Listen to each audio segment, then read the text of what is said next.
Hello! Nouveau format de vidéo que je compte mettre en place sur la chaîne pour changer et comme je le disais, dans une dynamique d'être moins à parler pendant 15, 20, 25, 30 minutes voire plus. Là j'ai vraiment envie de quelque chose de plus simple, de plus naturel et qui me permettrait, en tout cas qui m'obligerait à vraiment rester dans un timing précis et prédéfini. Donc c'est un format de vidéo moitié vlog, moitié story time qui va me permettre d'aborder certains sujets, certaines réflexions, certaines compréhensions tout en vivant ma vie au quotidien, en montrant certaines séquences de ma journée. Et voilà, ça me plaît beaucoup cette idée de faire les choses comme ça maintenant. Donc pour cette première vidéo, j'ai envie de recontextualiser un petit peu. Je me trouve en Guadeloupe. Depuis 2 ans, je vis en Guadeloupe. J'ai tout quitté en France pour m'installer ici. J'ai mon papa qui vit ici et tout reconstruire en fait. J'ai développé mon activité de prof de yoga, donc j'enseigne depuis un peu plus d'1 an et demi. Et c'est quelque chose qui est merveilleux ici parce que y a plein d'opportunités, il y a plein de possibilités de faire des cours en extérieur avec des lieux vraiment authentiques, naturels, vibrants. Donc je m'épanouis énormément depuis que je suis ici. Aujourd'hui, j'ai envie d'aborder le thème de la non-violence. Donc la non-violence, ça fait partie des membres du yoga. Donc c'est un petit peu les choses qu'on a à respecter dans notre pratique yogique. Je l'ai souvent dit sur la chaîne, le yoga ne se résume pas aux postures, ça va bien au-delà. Ce n'est qu'une partie, c'est 1/8 de ce que constitue le yoga.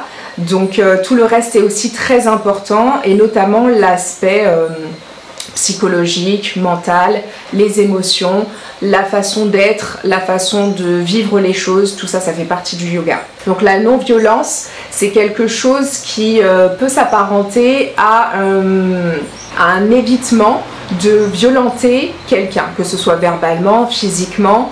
On peut penser que la non-violence s'adresse à autrui. Donc oui, en effet, mais aussi et surtout d'abord à nous. Parce que je pense vraiment qu'on ne peut pas respecter certaines valeurs envers les autres si on ne se les attribue pas d'abord à soi-même. Donc la non-violence concernant notre propre personne, c'est d'éviter d'être violent dans ce qu'on pense de nous, dans ce qu'on va verbaliser de nous-mêmes. Ça peut être des choses bêtes, je suis nulle pour faire ça, j'ai toujours tendance à faire ça, je me trompe toujours là-dessus, je suis pas assez jolie, je suis trop grosse, plein de choses comme ça. Ça c'est des mots qui sont violents envers nous et qui ont vraiment un impact sur notre corps. Il y a aussi la violence au niveau des postures quand on pratique le yoga postural.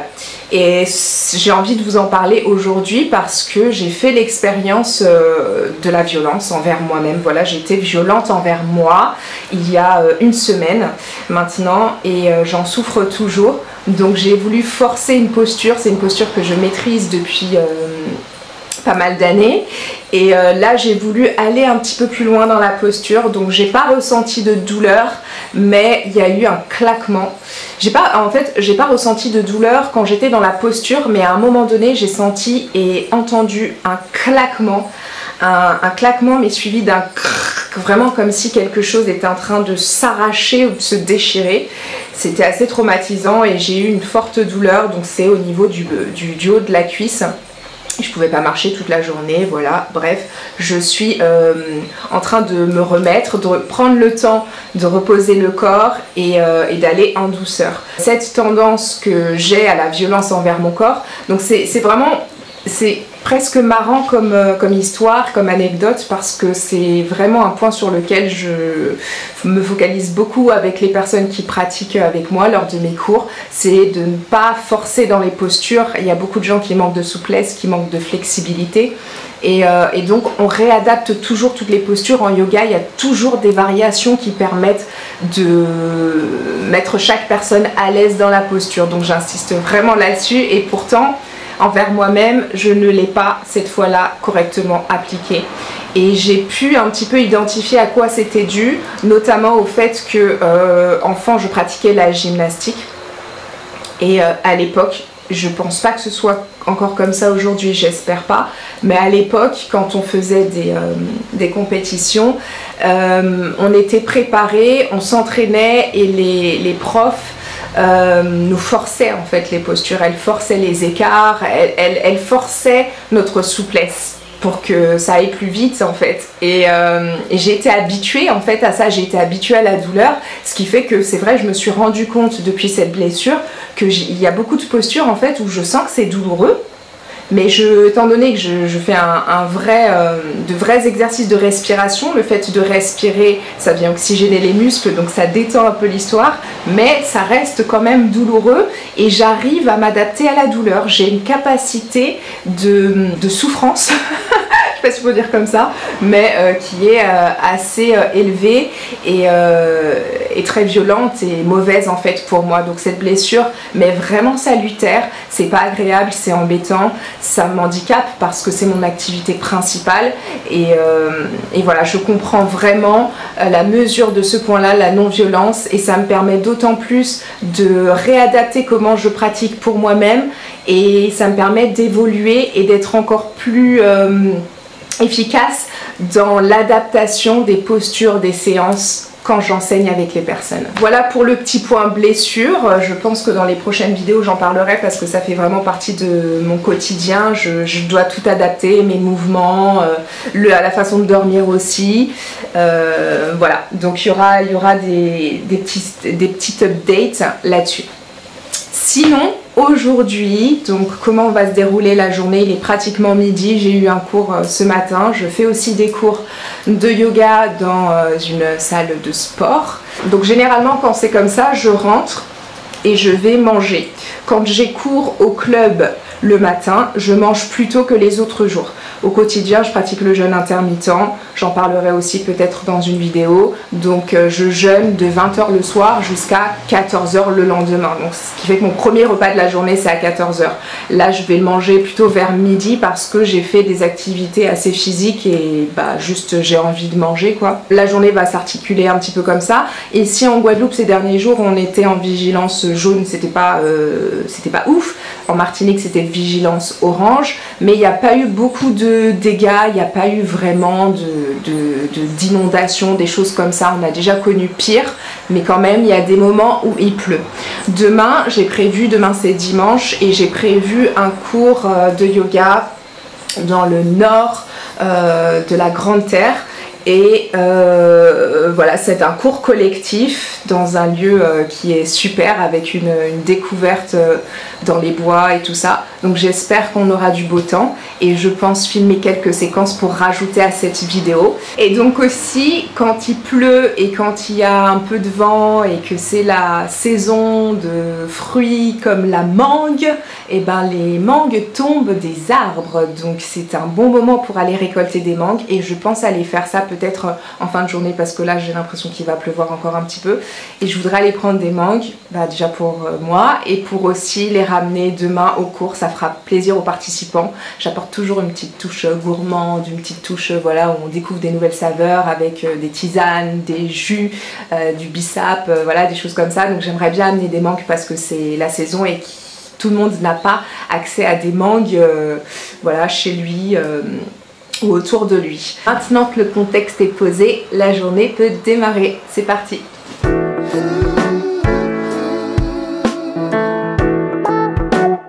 Voilà, ça c'est typiquement ce que j'aime bien prendre pour rompre le jeûne, voilà, pour commencer à alimenter mon corps. Donc c'est du pudding de chia, c'est très connu.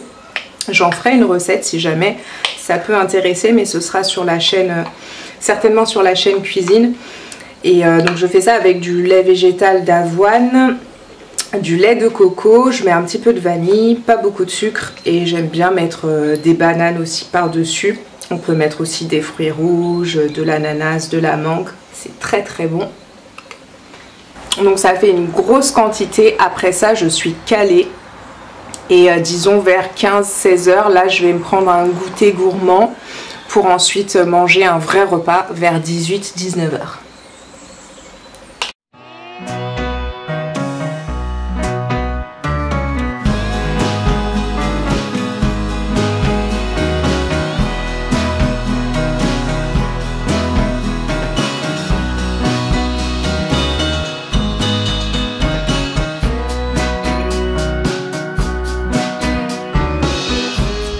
Alors voilà, je me rends à l'endroit pour récolter les mangues. C'est un peu tard pour récolter, habituellement je fais ça très tôt le matin parce qu'il y a beaucoup de gens qui font la même chose et c'est vrai qu'il vaut mieux y aller tôt. Pendant la nuit les mangues sont tombées et c'est le meilleur moment. Donc là il est 16h30, donc j'espère qu'il y en aura. En tout cas les arbres ils sont remplis, c'est trop bien. Oh, c'est une abondance de fou. Voilà, bien l'arbre est bien chargé. Les fruits sont bien mûrs. Et les herbes sont très hautes. Donc voilà, il va falloir que je cherche dans tout ça. C'est l'exploration. Je suis équipée, donc tout va bien.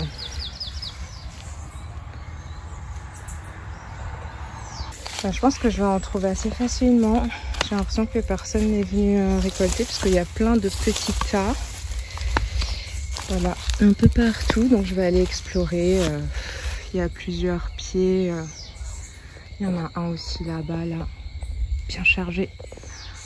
Donc au sol, il doit y en avoir pas mal avec les pluies qu'il y a eu. Wow, celle-là est magnifique. Elle est bien grosse. Ah, j'ai senti une petite blessure ici. Donc ça a consommé assez rapidement, mais c'est bien. Hein. Et ben j'ai déjà une belle quantité. Il y en avait encore qui tombaient pendant que je ramassais. Il y a aussi un arbre là-bas. Je vais aller voir. C'est dans une nature luxuriante. Ah, on est observé. Celle-là, par exemple, elle est fraîchement tombée. Je l'ai entendue. J'avais peur que ça me tombe sur la tête. En fait, elle s'est explosée, quoi. Mais il y en a encore plein. Et mon panier, il est déjà blindé. C'est un peu mou, c'est blessé. C'est pas bon. Ça, je goûte.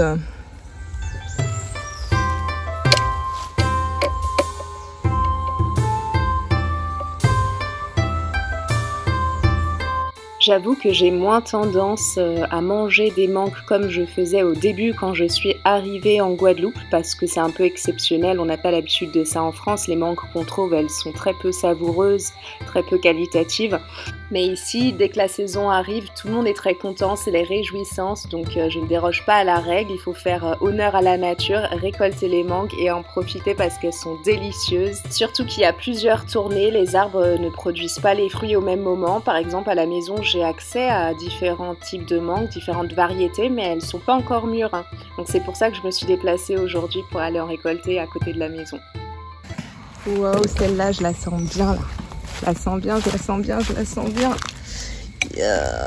Ouais, c'est toujours la surprise parce que souvent, elles sont du bon côté, on les voit toutes belles. Et quand on retourne, elles sont gâtées. Mais là, elle est nickel. J'ai déjà le panier qui est bien rempli. Je sais pas, il doit y en avoir une quinzaine. Allez, encore un petit peu. C'est ici, dans une ambiance champêtre et bovine, que je clôture cette vidéo qui est déjà suffisamment longue. La suite sera pour la prochaine.